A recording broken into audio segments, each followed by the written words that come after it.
left forces in this country. Where did the mistakes take place? The changing Indian society, changing economic policies. Did we fail to understand the changing circumstances or conditions of the Indian society and then present a workable sort of thesis or proposition before the people? Or is it because of the disunity? I mean, this has been said several times. Even if the forces, democratic forces, left and democratic forces are united, there should be an accepted agenda. And what is that agenda? And how to build up this agenda? I mean, I don't know, because I was brought up on the progress of the left movement in 50s and 60s. That was my student days. I still remember I read a book which was published by Prajashakti Publishing House, the first publishing house of the communist movement in Andhra. In Telugu, how did I become a communist? I mean, this book consists of the autobiographies of 10 comrades.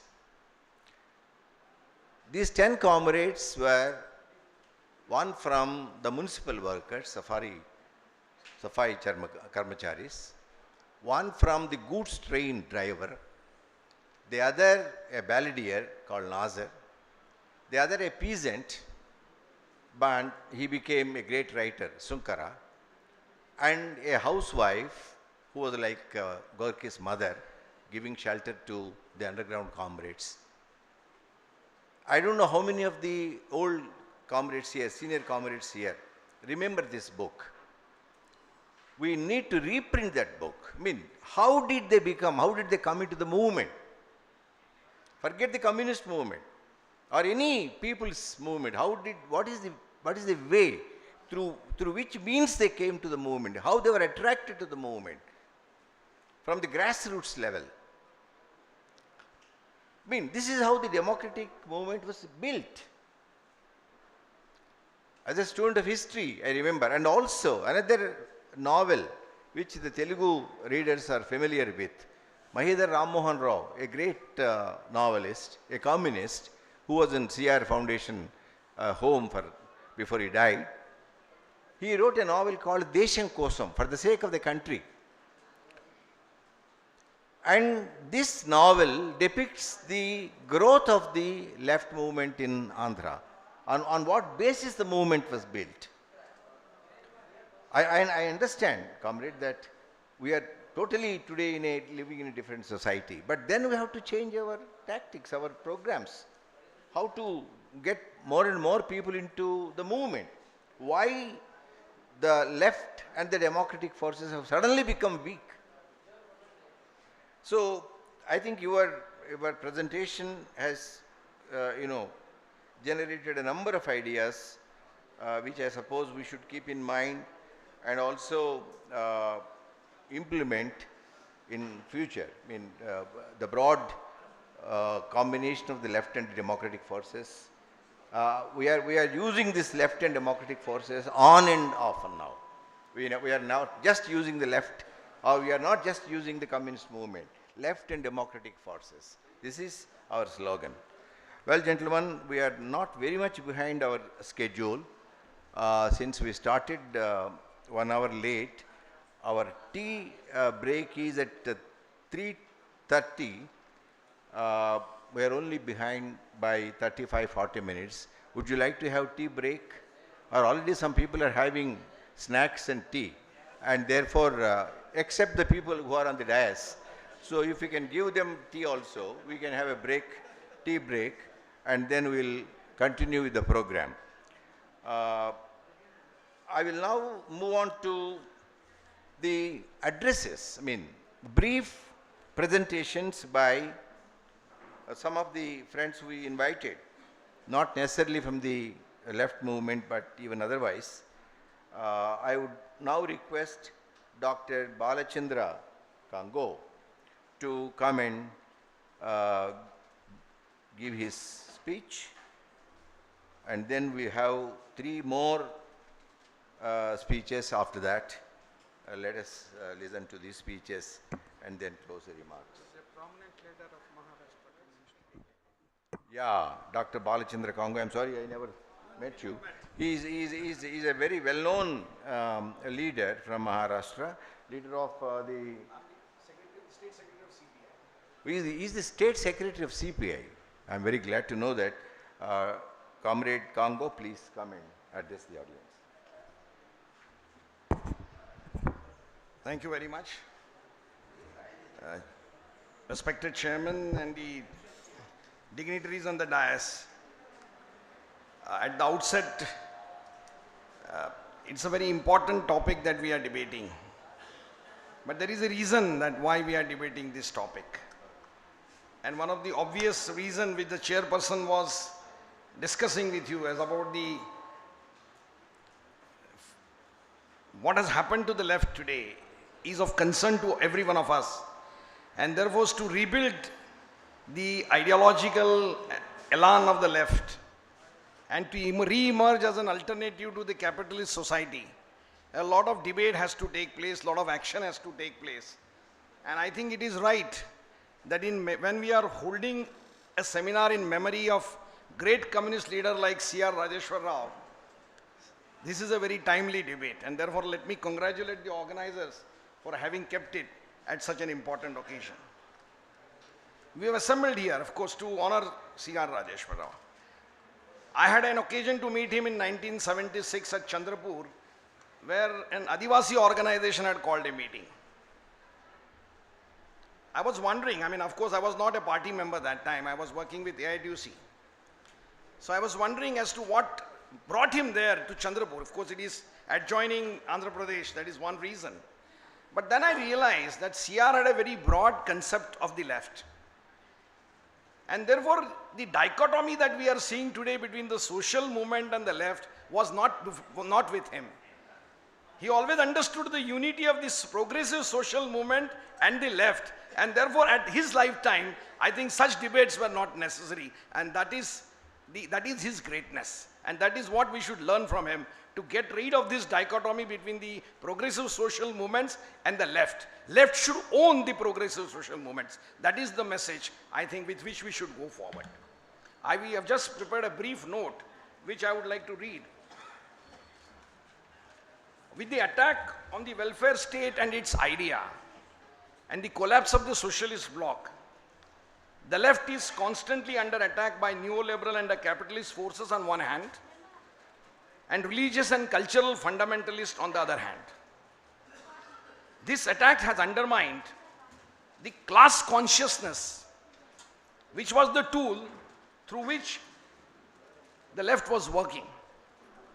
However, this because of the class consciousness is undermined, we are seeing a very strange contradiction. The constant capitalist crisis which is emerging one after another is aggravating the class struggle. It is very obvious, nobody can deny it. What is happening in Greece, what is happening in France, what is happening in Europe, what is happening in the United States.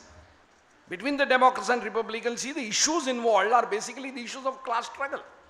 So everywhere you see the class struggle is emerging, but the class consciousness, which should become a stronger with the class struggle, is unfortunately not happening, and that has led left into a crisis.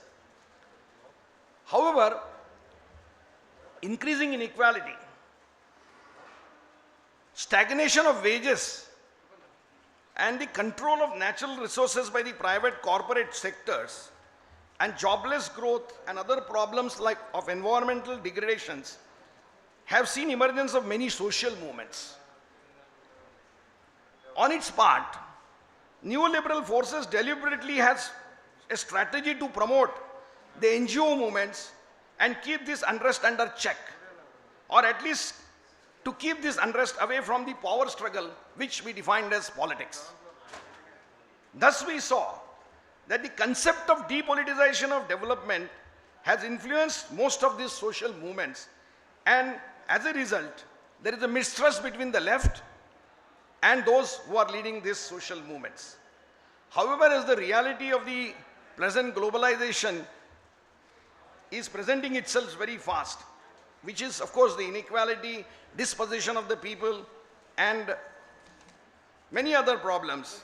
Many of the people involved in social movements got together and formed anti-globalization movements. We saw them battling together with the workers and the left at Seattle, at Doha, and number of other places. Latin America became an important battleground for these forces. Port Alegre saw emergence of World Social Forum as an alternative to the World Economic Forum. Soon this process spread all over the world, and in India, in the year 2004, we saw World Social Forum, in which most of the left parties played a very important role along with the social movements to articulate the unrest prevailing among the people. Since then, there is a constant debate within the left and also amongst the social movements about the need for cooperation between the left and the social movements. It has become clear that development is a part of political process and not merely a technological process. In order to influence this process, organization of people and struggle at all levels is a must, and hence political participation and power question is being raised in all social movements, and therefore an alliance with the left, a coordination with the left has become possible and desirable.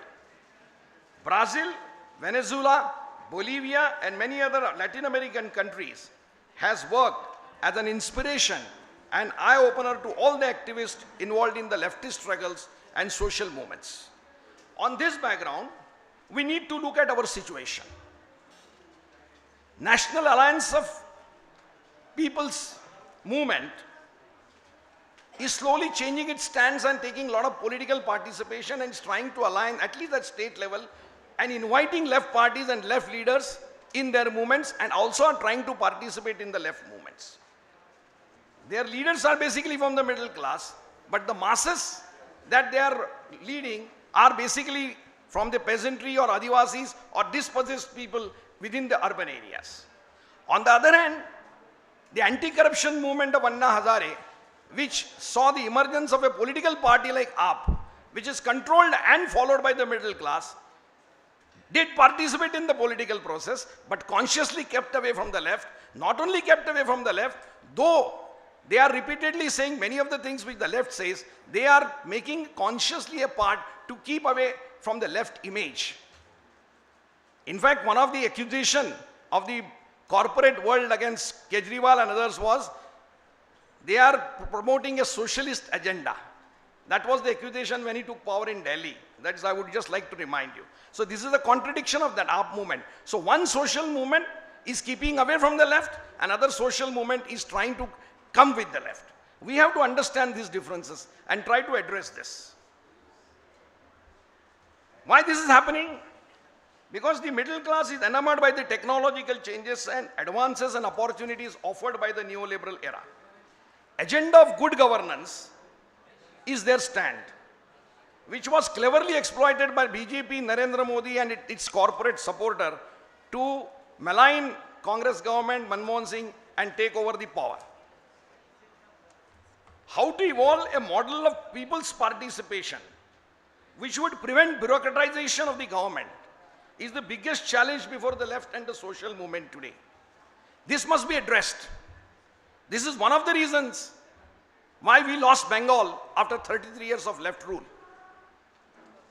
Bureaucracy, our traditional understanding is that you control the political power, you design the program and the bureaucracy will implement it.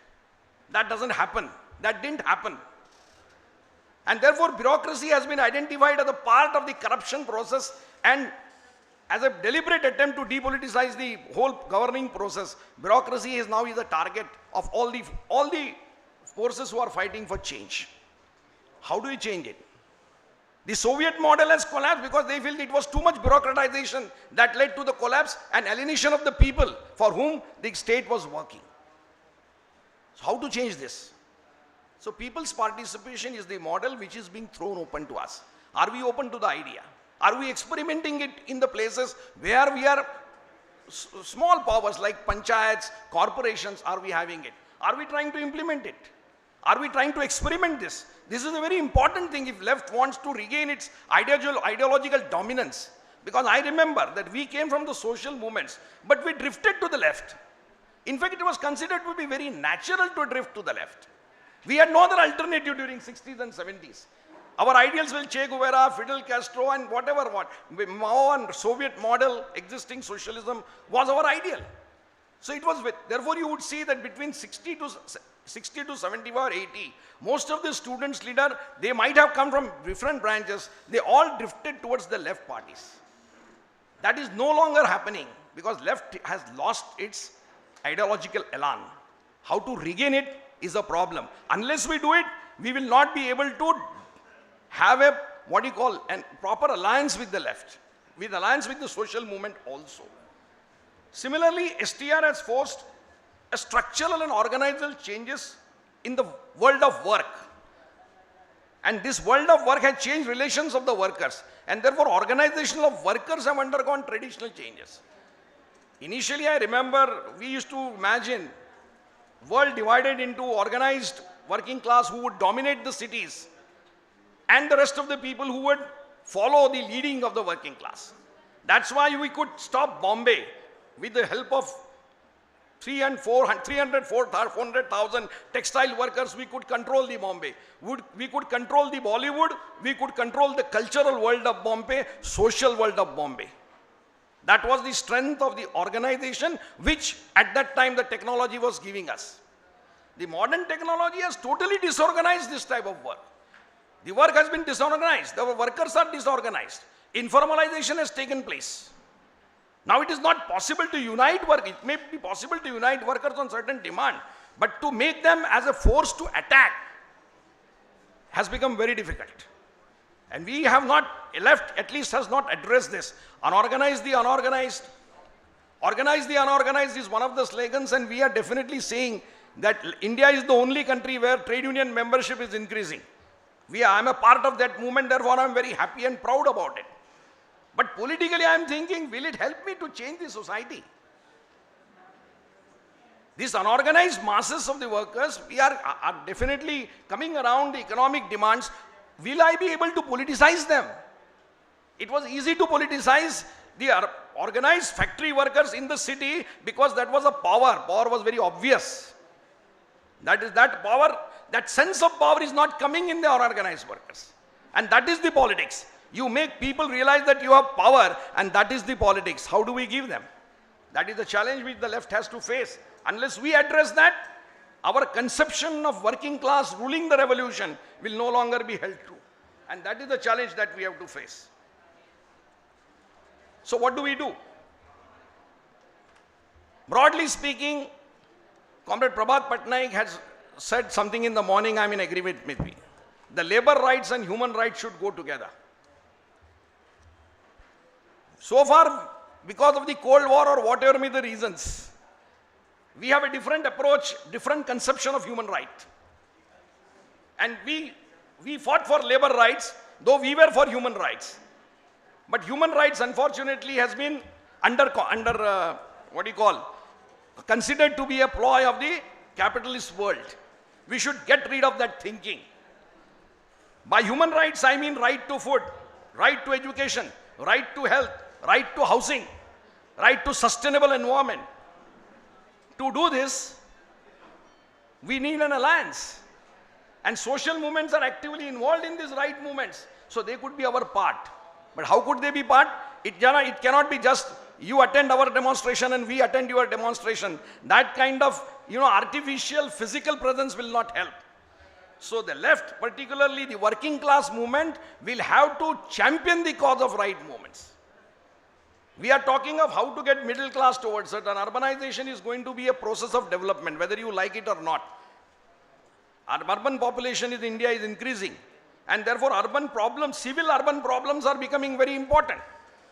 For example, a simple problem of communication. Whether it should have bus service, whether you should have metro service, whether it should be affordable is becoming important. Now it is an urban middle class issue, but the working class should be the leader to solve this problem. Meaning garbage cleaning, maintenance of garden for old people and for children. The school standards of the school and public health administration. What is the state of our public hospitals? What is the condition of our public schools? Now these should be the concerns of the working class, and working class should come out on the roads to improve this, to sustain this, and to protect this. Then the middle class can join us. Then we can become the leader of the middle class. And therefore I feel that in the present situation, to break the impasse in which we have landed ourselves, that is alienation of middle class from us, and because of the change in the organizational pattern, we have lost the strength of the working class.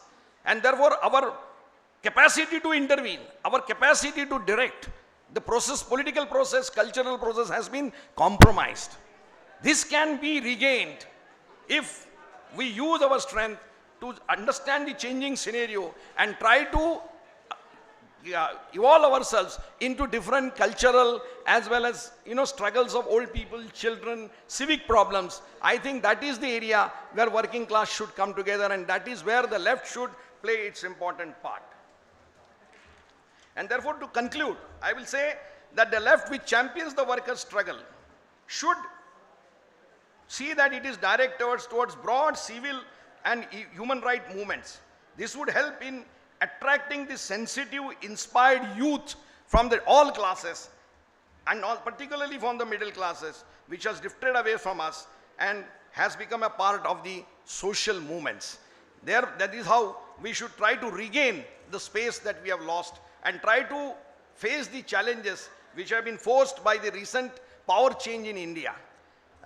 The cultural aggression, cultural Hinduism, religious fundamentalism, all these together have come along with the neoliberal forces. But that had also come in 1932 along with Hitler and Mussolini. But at that time, the existing Soviet model, which was an inspiration to the people, inspired lakhs and lakhs of people to fight against fascism. Such a model does not exist today. And therefore, our task is more important, more difficult. And therefore, protection of human rights is the concern of the 21st century. Protection of environment is the concern of 21st century. And this is, by championing those causes, we will be able to at least fight back the re-emergence of fascism and neoliberal economy. Thank you very much. Thanks all.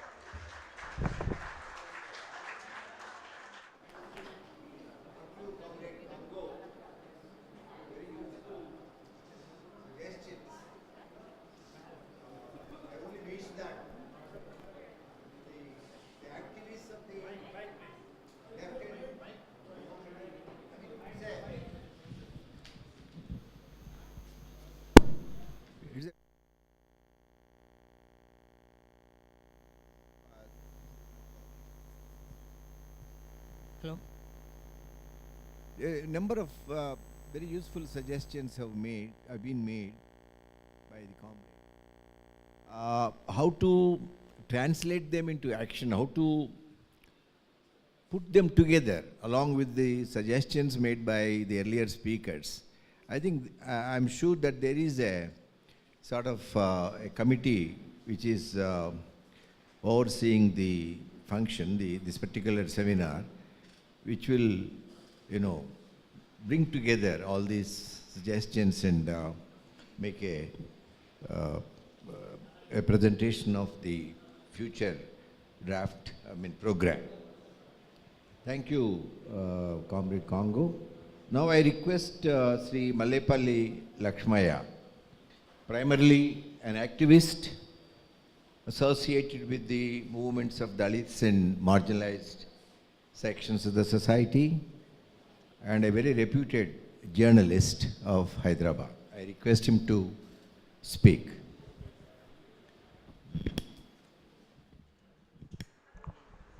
So thank you very much. Respected Chairperson, Honorable Ramakrishna Garu, and other leaders and different parties and intellectuals, and other friends in the